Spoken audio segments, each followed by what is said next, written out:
Bonjour à tous, bienvenue dans Security Book. Je vous présente aujourd'hui un ouvrage de référence, une somme de travail sur le djihad. Le djihad en France, 2012-2022, ou comment comprendre les enjeux de cette décennie de terreur. C'est avec son auteur, Alexandre Roth. Bonjour. Bonjour. Merci d'être sur le plateau d'A-News Sécurité. On est ravis de vous avoir. Vous êtes consultant sûreté et chercheur spécialisé sur les questions de terrorisme. Vous intervenez également auprès de la police et de la gendarmerie. Et dans ce livre, eh bien, vous réalisez une cartographie des réseaux, des types organisationnels, des profils sociologiques, des méthodes et des modes d'action à travers un vrai récit. Et c'est ça qui est passionnant. C'est un livre à dévorer vraiment parce que vous vous appuyez sur des témoignages qui sont inédits, on peut le dire, aussi bien des protagonistes des attentats de Toulouse, Jouer les Tours, Charlie Hebdo, Damartin. Bref, je crois que vous avez au total 51 attentats sur lesquels vous avez travaillé. Tout à fait. L'ensemble des attentats qui ont été sur cette période-là, de 2012 à 2022. D'accord. Alors, déjà, je voulais savoir pourquoi vous aviez déterminé cette période de 10 ans. Alors, plusieurs choses. D'abord, on arrivait aux 10 ans des attaques de Mohamed Merah à Toulouse et Montauban, donc l'idée de faire un bilan de ce qui a pu se passer et comment les choses avaient pu évoluer. Ensuite, le départ en 2012 se fait parce qu'on a une période de 16 ans avant ça, de 1996 à 2012, on n'a aucun attentat djihadiste sur le sol français. On a ce nouveau départ en 2012 avec l'attaque de Toulouse et de Montauban, qui va ouvrir une période beaucoup plus large où la menace va évoluer rapidement sur le sol français, en différentes phases que j'ai pu décrire dans le livre. Donc arrivé à 10 ans de cette période-là, l'idée du bilan m'est venue en disant que c'était intéressant de traiter tous les cas dans leur ensemble et de voir comment les choses avaient pu évoluer sur le sol national. D'accord. Alors, moi, en interrogeant un petit peu comme ça des gens autour de moi, on ne sait pas vraiment ce que c'est que le djihadisme. D'ailleurs, j'ai cherché dans le dictionnaire Robert, il y a 2 définitions pour djihad. La première, c'est un effort que doivent fournir les musulmans pour rester dans le droit chemin et combattre les ennemis de l'islam. Et la deuxième définition, c'est guerre sainte menée pour propager ou défendre l'islam. Comment vous la définiriez, justement? Alors, il y a plusieurs définitions du djihad, c'est vrai, des définitions qui sont théologiques, des définitions qui sont historiques, des définitions qui peuvent varier. L'angle que j'ai pris à travers le livre, c'est un angle sécuritaire, et donc c'était ça l'objectif. L'idée, c'est de traiter le djihad comme, la mise en place d'une violence dans un combat qui était politique et religieux. Encore une fois, il se base sur un texte religieux et il essaie de mettre en place des normes, Ouais. en utilisant la violence pour le faire, comme on a pu le voir à travers les différents attentats auxquels on a fait face depuis une dizaine d'années maintenant. D'accord. Donc, nécessairement, ça passe par la violence? Alors, encore une fois, dans la façon dont on le traite nous sur l'angle sécuritaire, absolument. Ouais. La violence ou la justification de la violence dans certains cas. Alors, ce livre qui est vraiment une référence, c'est une bible, on pourra dire. Est-ce qu'il y avait finalement pour faire ce travail un manque? Il existait peu d'études fournies là-dessus? Alors, moi je trouve qu'on a la chance en France d'avoir un certain nombre de livres sur le sujet qui sont très très bons, mais qui ont été traités à travers des angles qui sont la sociologie, les relations internationales, la géopolitique, Ouais. l'étude des religions par exemple. Il me manquait, enfin, à mon avis, peut-être le traitement de la matière d'un point de vue sécuritaire, en étudiant quel était le degré de menace, quel était le danger qui était posé, et comment l'adversaire, la mouvance djihadiste, avait évolué sur cette période de 10 ans. Donc l'idée c'était de travailler sur ces choses-là, avec un angle qui était légèrement nouveau, encore une fois, et en s'appuyant sur les travaux qui existaient déjà par le passé. Combien de temps vous avez mis pour écrire ce livre? À peu près 1 an. À peu près 1 an, sachant que vous aviez, j'imaginais, Encore une fois, je travaille sur... emmagasiné un maximum. Tout à fait. Je travaille sur la matière depuis plusieurs années, donc c'était plus facile pour moi de rédiger ça dans un laps de temps qui était plus réduit que ce qu'on peut penser. Alors, ces 10 années sont divisées en 4 parties. Tout à fait. 2012-2014, renaissance de la menace. Pourquoi renaissance d'ailleurs? Parce que le djihad, ça naît à quelle époque en fait? Alors, ce que j'ai traité dans l'introduction, encore une fois, le djihad moderne, il naît à la fin des années 70 avec l'invasion de l'armée rouge en Afghanistan et la venue de djihadistes étrangers pour combattre sur une période de 10 ans environ. Donc, Ouais. il naît à cette période-là, il évolue jusqu'à la fin du conflit en 89, puis se transforme dans les années 90. La France fait face déjà à un certain nombre d'attaques. On peut peut-être parler du gang de Roubaix, des affaires Khaled Kelkal, un certain nombre de choses comme ça qui ont pu être mises en place. Mais on a cet arrêt de la menace de 96 à 2012. On n'a plus d'attentats djihadistes sur le sol français pendant 16 ans. Ce terme de renaissance de la menace, c'est qu'encore une fois, on a une menace qu'on connaissait par le passé, qui ressurgit et qui frappe à plusieurs reprises, d'abord dans le sud de la France, puis un peu partout. D'accord. Donc ça, c'est effectivement la renaissance, c'est la première période, 2012-2014. Ensuite, on a une année 2015-2016 sur le djihad d'ampleur. Tout à fait. Où là, effectivement, il se met en place, il se développe. Encore une fois, alors là, grâce notamment à la capacité de l'État islamique à faire de la propagande, mais également à projeter des opérateurs sur le sol national, on a une série d'attaques qui peuvent avoir lieu cette période de 2015 à 2016, une période extrêmement chargée. On est sur une période de 21 mois environ, de janvier 2015 à septembre 2016, où on a 20 attaques sur le sol français qui sont particulièrement mortelles. C'est une période où on a 238 morts environ. Et qui sont plus complexes. On voit des modes d'action nouveaux, des organisations qui sont nouvelles, avec 3 types d'attaques globalement, d'attaques qui sont projetées. L'État islamique a la capacité d'envoyer des combattants depuis la zone irako-syrienne sur le sol national pour frapper. Des attaques qui sont téléguidées. On demande à des combattants qui sont sur place, en les conseillant, en leur conseillant des cibles, en conseillant des modes d'action, en les mettant en contact entre eux. Et des attaques qui sont inspirées. On diffuse de la propagande et on espère que quelqu'un décide de passer à l'acte de son côté. La troisième partie de 2017 à 2019, vous l'avez intitulée Recul. Pourquoi ? Encore une fois, on a un certain nombre d'efforts du gouvernement français qui sont mis en place à cette période-là, des efforts militaires, des efforts de renseignement, des efforts sécuritaires, et on voit que le nombre d'attaques diminue.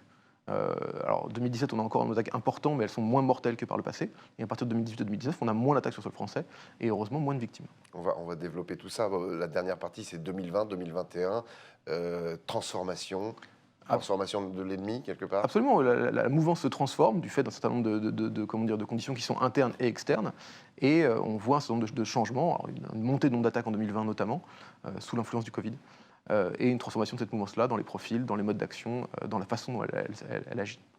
Alors avant d'en parler un petit peu plus en profondeur, je voulais savoir quel process vous aviez mis en place pour rassembler tous ces événements, toutes ces infos pour constituer cet ouvrage. Est-ce que vous avez bien évidemment été pioché dans la presse, mais est-ce que vous-même, vous avez mené des interviews auprès des forces de sécurité, auprès des survivants des attentats ? Alors, le travail s'est d'abord basé sur une base de données. On établit le nombre d'attaques qu'on a pu avoir, on les liste, on les traite, et on voit ensuite également quels sont les éléments qui ressortent en termes de mode d'action, de typologie des cibles, de géographie.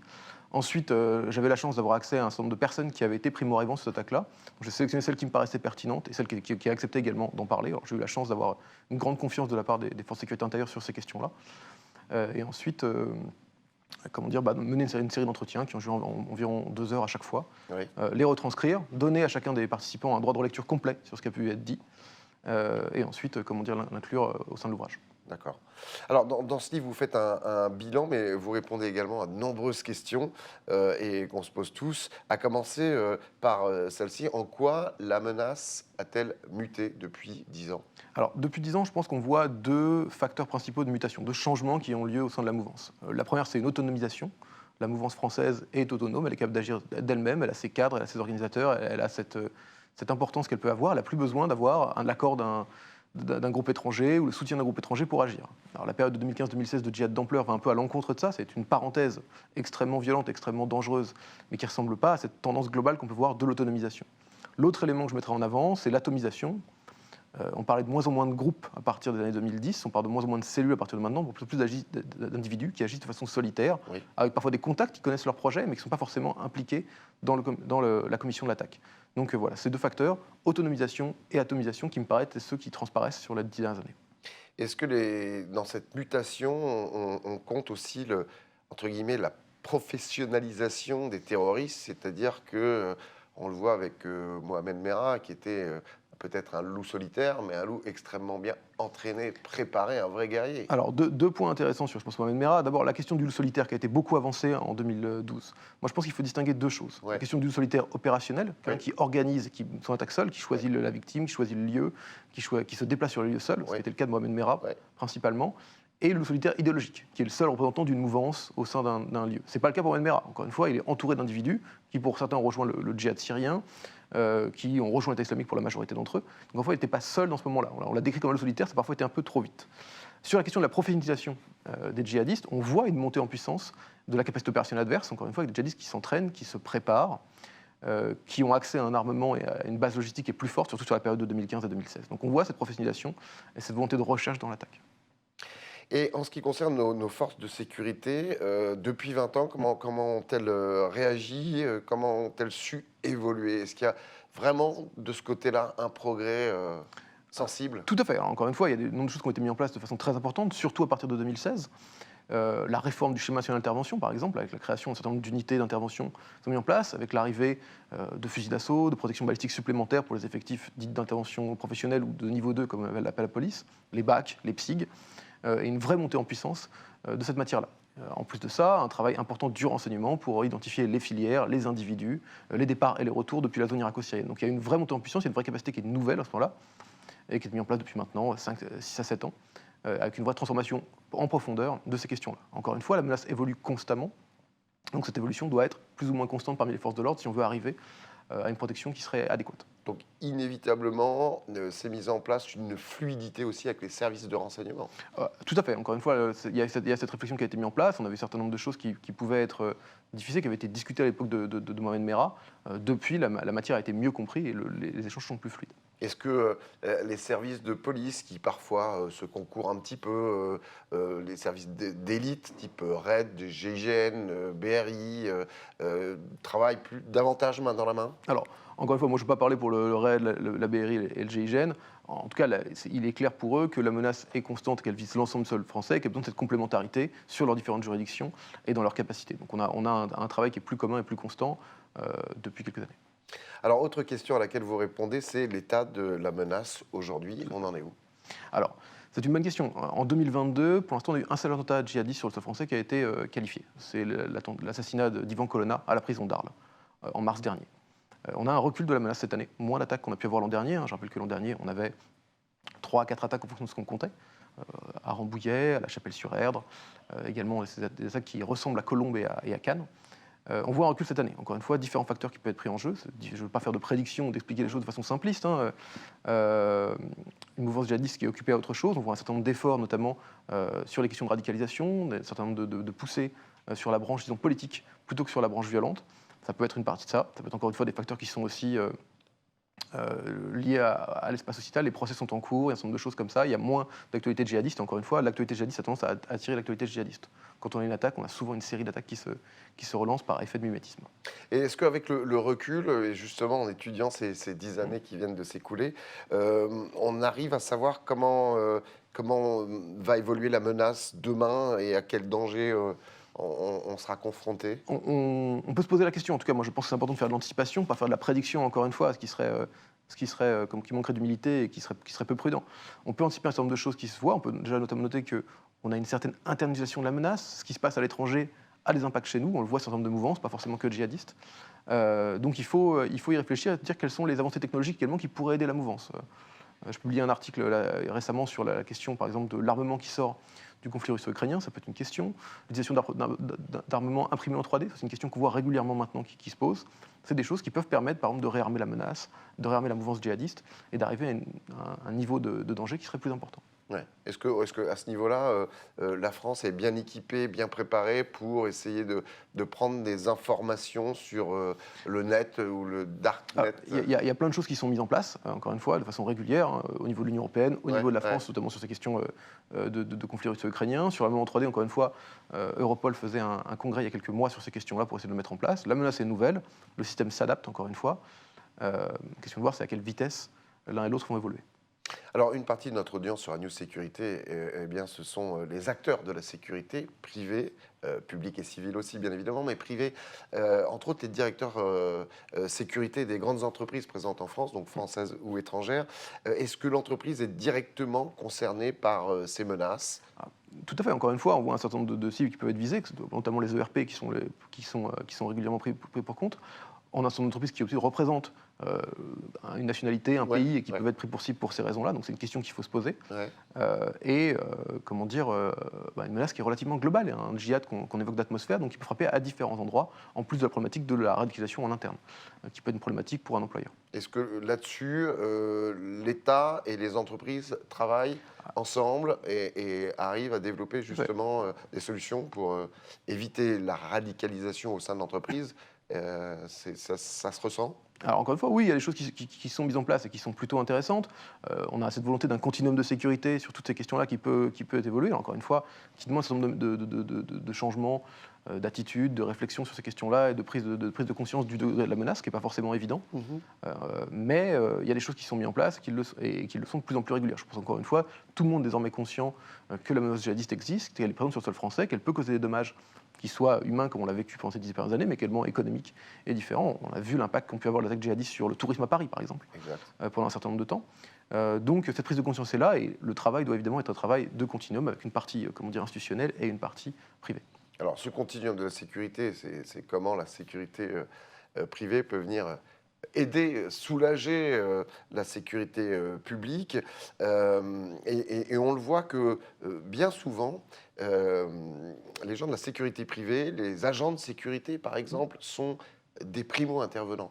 On le voit très très bien dans ce long récit que vous faites détaillé avec de nombreuses interviews sur le Bataclan, que la première personne qui est intervenue au sein du Bataclan, c'était le patron de la sécurité du Bataclan, qui a permis aussi à un certain Absolument. nombre d'otages de s'échapper en ouvrant une porte. Enfin, vraiment, lui, il a Ouais. été au front, Ah, il a été au feu pour essayer de sauver les personnes qui étaient là pendant le concert. Hein. tout à fait, il y a une action héroïque de cette personne-là qui, comment dire, est rentrée dans le Bataclan, permet d'ouvrir une première porte de sécurité et de faire sortir des centaines de personnes. Hein. À l'intérieur du Bataclan, on a 1500 personnes quand l'attaque débute. Il y en a probablement quelques centaines qui sortent par cette première porte, puis de choisir de revenir à l'intérieur sous le feu adverse, d'attendre un certain temps et d'ouvrir une deuxième porte de sécurité qui a permis encore une fois de sauver un certain nombre de vies. Donc encore une fois, un travail important et de par leur placement, les agents de sécurité privée sont comment dire, évidemment souvent primo-arrivants ou participants lors d'une attaque terroriste. Bien sûr, ils sont à l'entrée des Voilà. grandes surfaces, des magasins, des salles de concert, des salles de spectacle,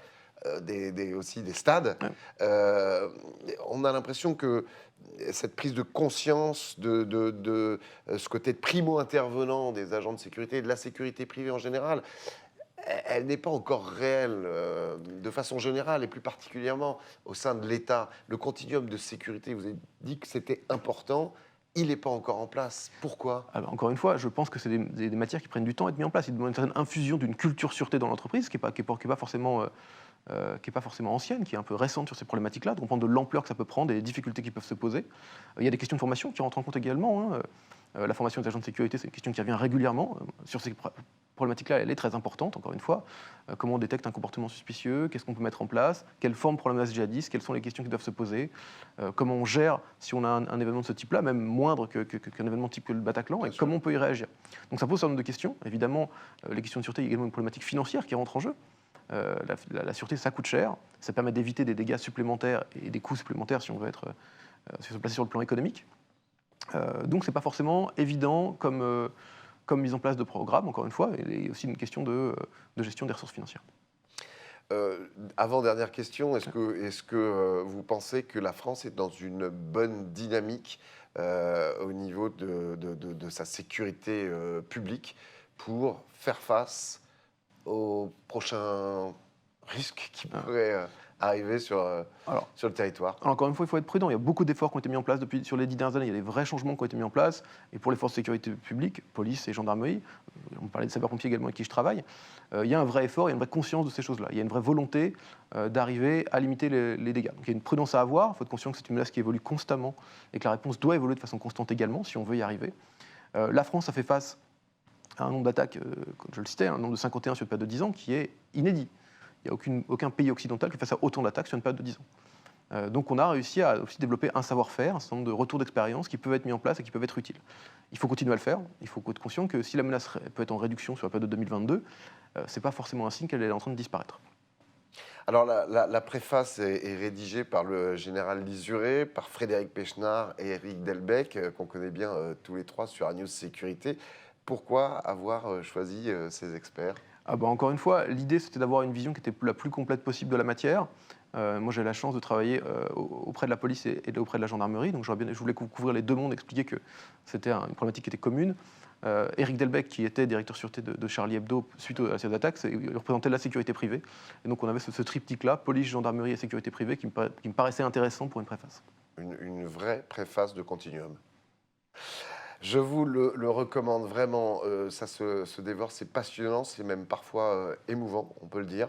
Le Djihad en France 2012-2022, c'est aux éditions du Cerf, 24 €. Merci beaucoup Alexandre Roth d'être Merci à vous. sur notre plateau.